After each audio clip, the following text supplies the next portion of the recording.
Notre secours est dans le nom du Seigneur qui a fait le ciel et la terre. Après avoir tout détruit, on a dit qu'on allait tout reconstruire. On avait déjà commencé chapitre 33. Je ne sais pas si vous avez fait attention au changement de style. Il est assez subtil, hein. Mais le prophète qui est devenu un veilleur, qui appelle à la responsabilité individuelle, ça veut dire qu'on est passé d'une logique de jugement à une logique de conversion. Il ne s'agit plus de détruire, il s'agit de guérir et de guérir de l'intérieur. L'appel à la responsabilité. Et voilà que maintenant, dans ce chapitre, on va passer de l'appel à la responsabilité individuelle à l'appel à la responsabilité institutionnelle. Un discours célébrissime sur les bons et les mauvais pasteurs. C'est quoi la différence entre un bon et un mauvais pasteur? Je vous laisse avec cette question. Ézéchiel 34-35.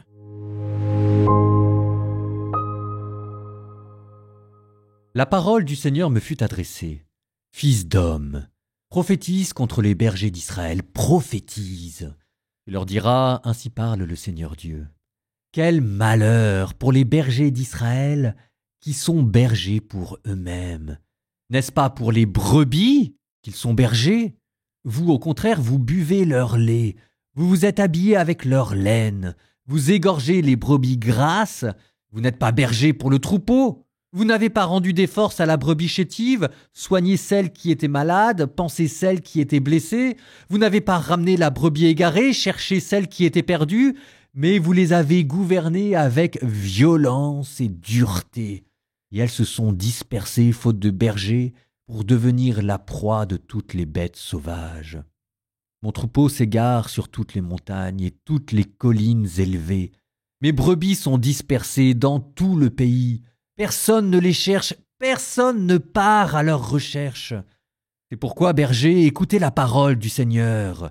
Par ma vie, oracle du Seigneur Dieu, puisque mon troupeau est mis au pillage et devient la proie des bêtes sauvages, faute de berger, parce que mes bergers ne s'occupent pas de mon troupeau, parce qu'ils sont bergers pour eux-mêmes, au lieu de l'être pour mon troupeau, eh bien, berger, écoutez la parole du Seigneur.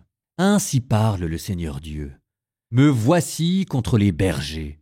Je m'occuperai de mon troupeau à leur place.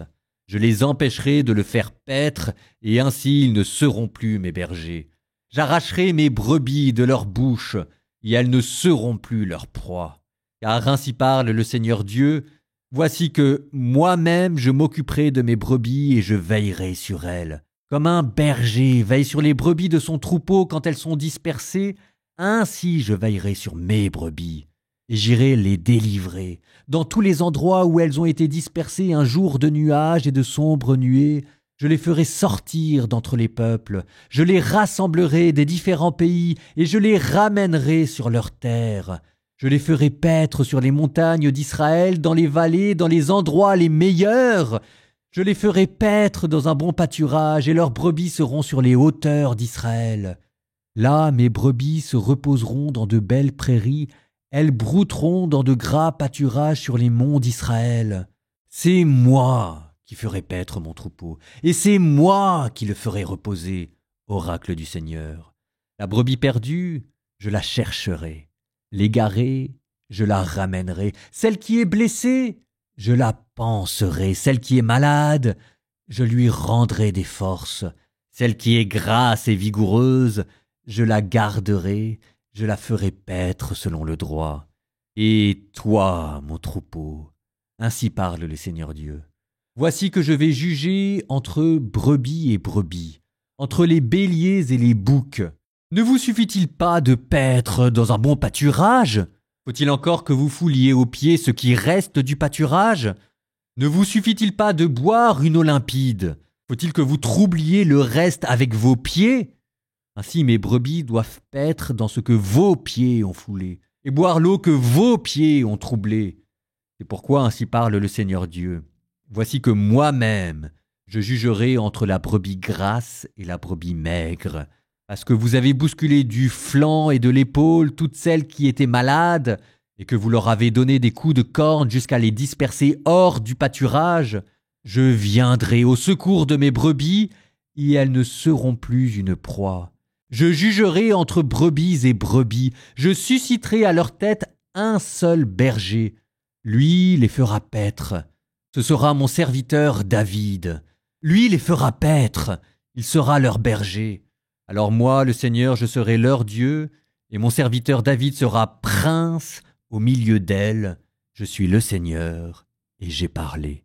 Je conclurai avec mes brebis une alliance de paix. Je supprimerai du pays les animaux féroces. Elles habiteront en sécurité dans le désert et domineront dans les forêts.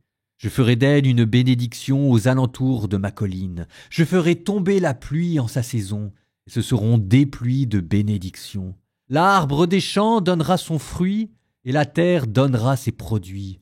Tous seront en sécurité sur leur sol, et ils sauront que je suis le Seigneur, quand je briserai les barres de leurs joues, et que je les délivrerai de la main de ceux qui les asservissaient.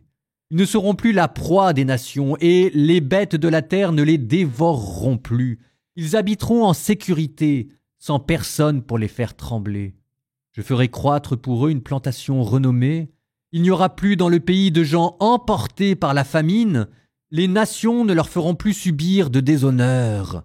Alors ils sauront que je suis le Seigneur leur Dieu, avec eux, et qu'ils sont mon peuple, la maison d'Israël, oracle du Seigneur Dieu. Vous, mes brebis, les brebis de mon pâturage, vous êtes des humains, et moi, je suis votre Dieu, oracle du Seigneur Dieu. La parole du Seigneur me fut adressée. Fils d'homme, dirige ton regard vers la montagne de Séhir et prophétise contre elle. Tu lui diras, ainsi parle le Seigneur Dieu, me voici contre toi, montagne de Séhir. J'étendrai la main contre toi, je ferai de toi une solitude désolée.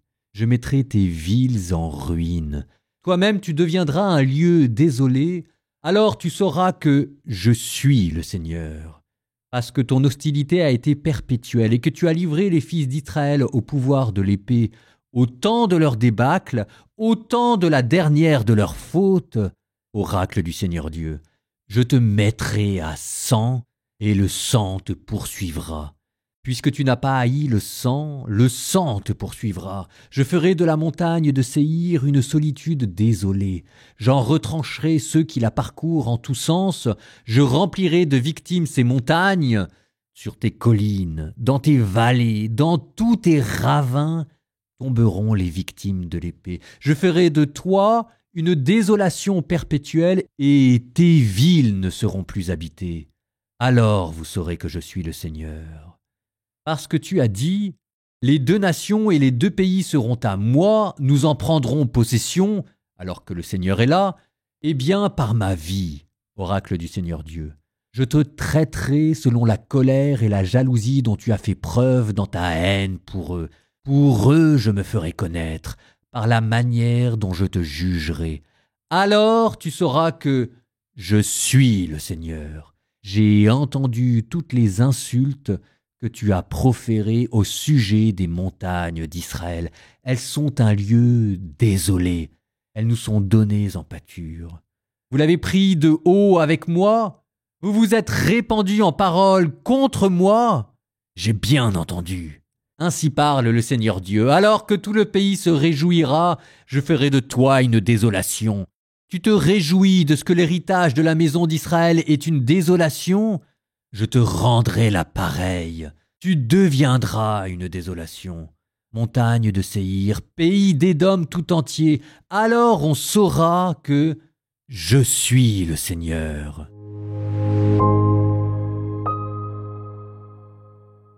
Je reprends ce discours sur les bons et les mauvais pasteurs. On a commencé d'abord dans ce chapitre à parler des faux pasteurs. Verset 2, vous vous êtes nourris vous-même et non les brebis. Ça, c'est la figure de l'abus spirituel, ce qui reste quand même d'une brûlante actualité. Vous avez 3 abus qui étaient dénoncés. D'abord, un abus de pouvoir, le plaisir de faire sentir son pouvoir sur les autres. Un abus financier, c'est-à-dire profiter des brebis pour se nourrir sur le dos de la bête, si jamais je puis dire. Et 3e abus, cette fois-ci sous l'ordre de la négligence. Laisser les faibles errer, laisser les blessés sans soin. Alors elle est où la pointe de ce chapitre? Elle est peut-être là, écoutez. Alors, il faut croire qu'à force de dénoncer les mauvais pasteurs, Dieu a compris la leçon, il a dû se dire que c'était peu probable un jour que les humains deviennent des bons pasteurs, et donc la nouveauté, il dit qu'il sera lui-même le garant des institutions humaines et religieuses. Il va se faire le berger. Voici que moi-même je m'occuperai de mes brebis. Verset 11. Je le redis, c'est une nouveauté. Dieu se pose lui-même maintenant comme garant des institutions religieuses. Alors que Dieu se compare à un berger, c'est pas nouveau et ça se retrouve même dans d'autres religions. Mais là, il donne l'impression d'intervenir directement dans la pastorale. Et ça, c'est nouveau. Là, il vous dit qu'il va chercher, rassembler, guérir, et même ça va plus loin, parce qu'il ne suffit pas de guérir les maladies, il faut aussi rendre les gens heureux, il va donner du repos. Alors, comment est-ce qu'il va le faire exactement? Comment est-ce qu'il va intervenir directement?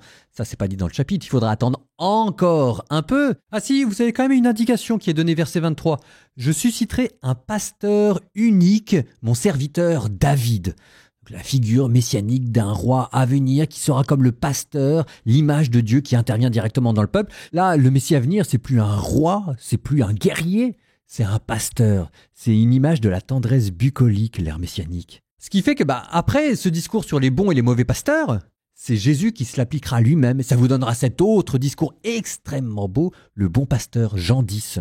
Je suis le bon berger. Jésus va devenir le moyen par lequel Dieu va intervenir directement dans l'histoire pour garantir la justice des institutions. Alors, je reviens à Ézéchiel. Autre particularité de son discours, écoutez ça. Verset 20. Je jugerai entre la brebis grasse et la brebis maigre. Dieu ne va pas seulement intervenir sur les institutions, il va intervenir dans les institutions, au sein même du peuple. Ça fait écho à ce qu'on avait dit de l'appel à la responsabilité individuelle. C'est pas simplement les mauvais pasteurs qui exploitent le troupeau, c'est à l'intérieur du troupeau, il y en a qui oppriment leurs frères. Verset 21, on vous disait qu'il y avait le plus fort qui poussait les autres avec leurs cornes. Là, jusqu'à présent, on s'en prenait surtout aux élites pour dire qu'elles avaient dévoyé le peuple. Bon, l'appel à la responsabilité morale individuelle, si jamais on veut jouer le jeu jusqu'au bout, c'est-à-dire que maintenant on ne pourra plus non plus se cacher derrière les chefs et les élites, c'est chaque brebis qui va être responsable maintenant. Et c'est là que vous aviez ce verset, le verset 25, « Je conclurai avec mes brebis une alliance de paix ». C'est plus avec David le roi simplement qu'il conclut une alliance. L'alliance va passer du chef au peuple lui-même.